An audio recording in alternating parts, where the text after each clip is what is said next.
What is going on, you guys? Welcome to the Rage City Podcast. This is your host, Cristopher Zamora. Welcome to the show. So today, guys, I want to speak to you about the UFC. If you don't already know, the UFC is actually moving their platform to Paramount. Like, they're actually going to show a lot of events for the UFC starting next year.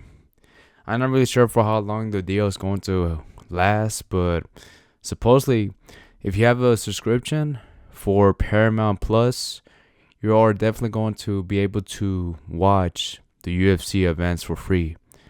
You won't have to pay for the pay-per-view events like separately. Like, it'll be just available for Paramount Plus. Just get the subscription, and it's yours for the whole year. To be honest, I really have no idea for how long it's going to last, but that is awesome, man. That is pretty cool.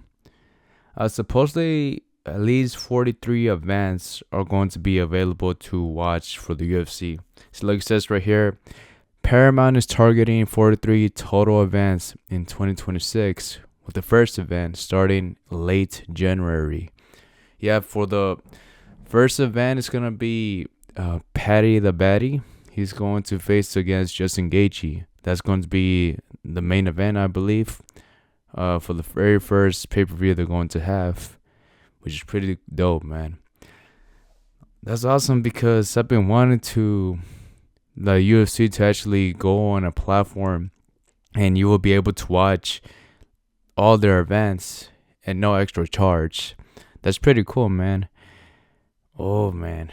I can't actually wait to actually see the UFC events on Paramount Plus.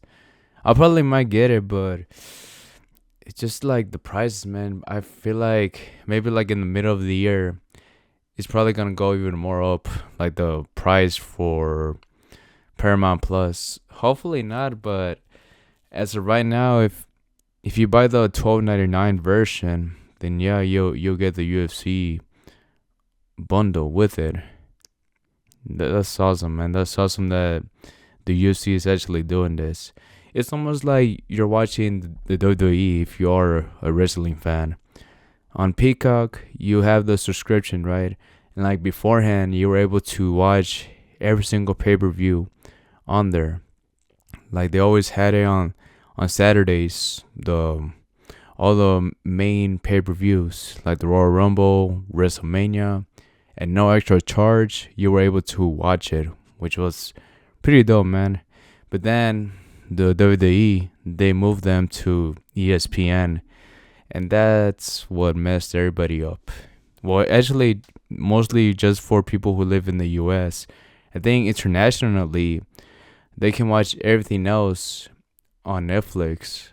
Yeah, that's the thing that sucks. Just only for American audience people who really want to see the WWE.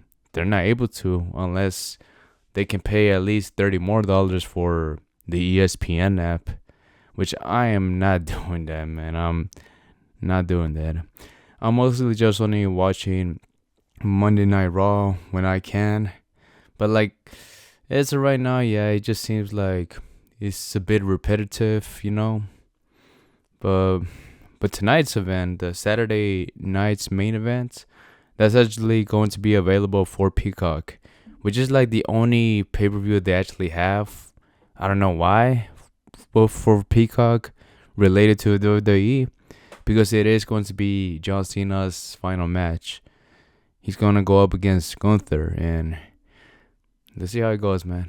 Yeah, this is going to be his final match, supposedly, and yeah, I think so. Probably he's not going to come back, to be honest. I don't think he is going to retire. Maybe he's going to make some few cameos here and there, but as his wrestling career, yeah, this is his final match tonight.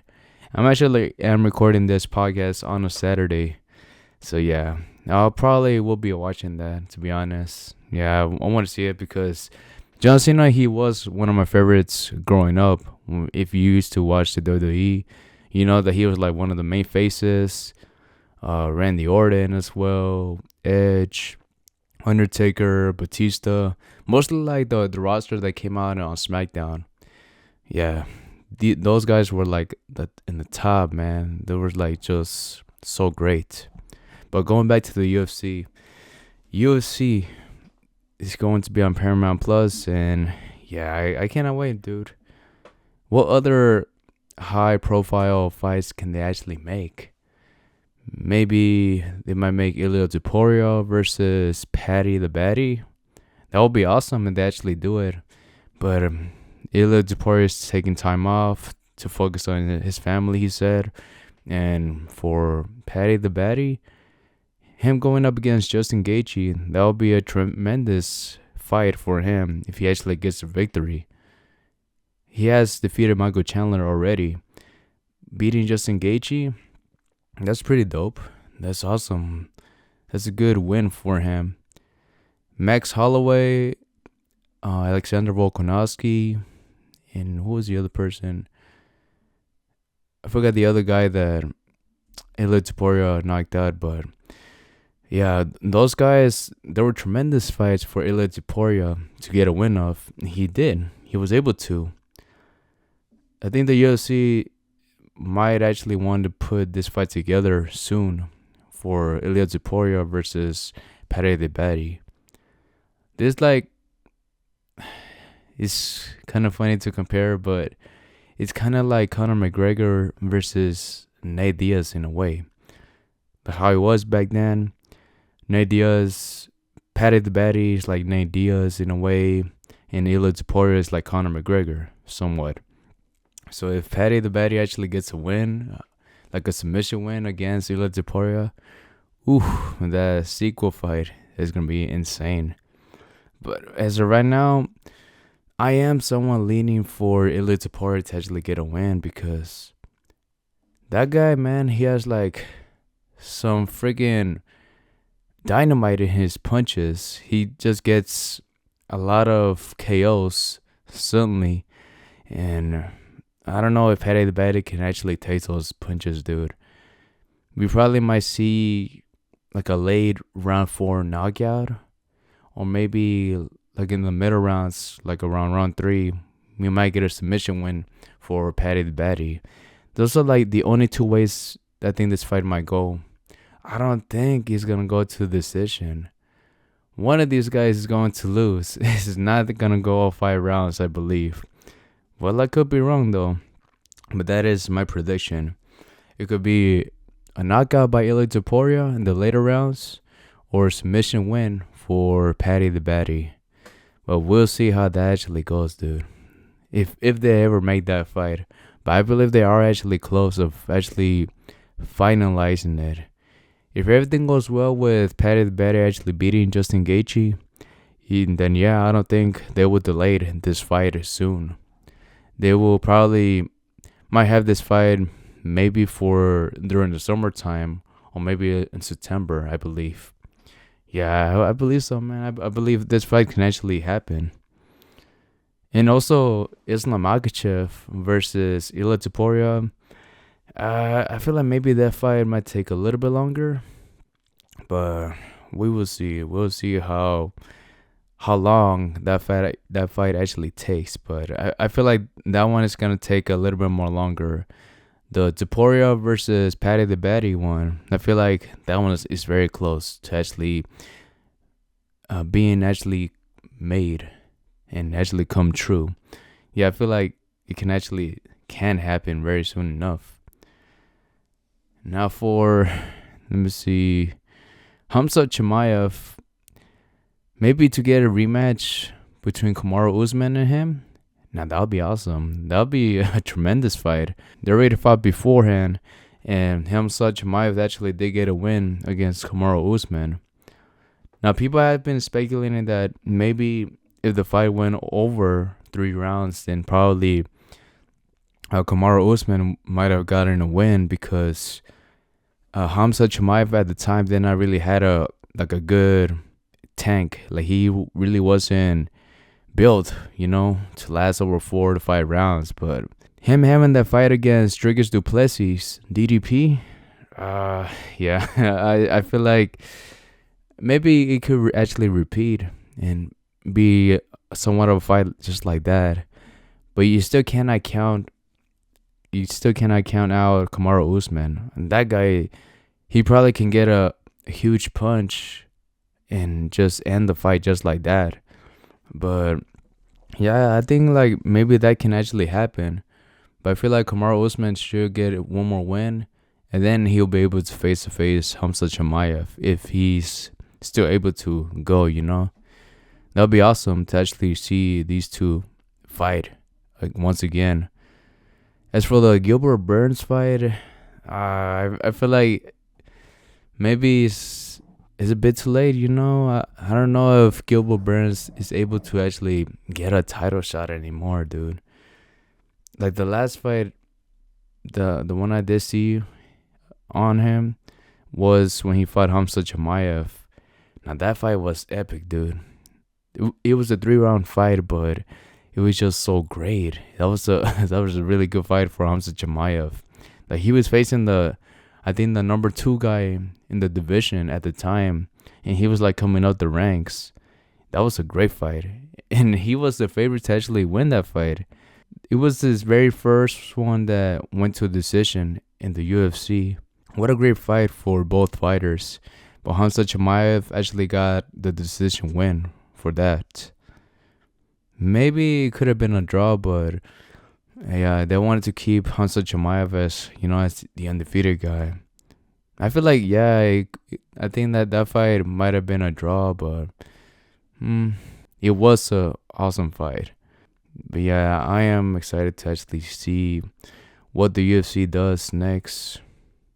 If they actually are going to stay with Paramount Plus for some time, then that would be awesome. I don't know how long the contract is going to last with Paramount Plus, but hopefully it's a very long time, At least give it a 5 to 10 years. That would be cool. But I feel like maybe the subscription price might actually go up because it is the UFC and there are a huge fan base for this, And probably they might actually make the subscriptions even more higher. Yeah, everything's going up, man. Especially with the Netflix deal, The Netflix deal, them acquiring Warner Brothers. I feel like maybe that deal is still going to go through, and yeah, their subscription price for Netflix is definitely going to go way up, But yeah, man. Hopefully everything goes well for them. And yeah, guys, that is it for this podcast. Yeah, I just only want to speak to you about the UFC stuff because it is very exciting, It is awesome just seeing the UFC finally coming to one of the main streaming services, and you won't have to pay extra money, to actually watch the pay-per-view events. It's pretty dope, man.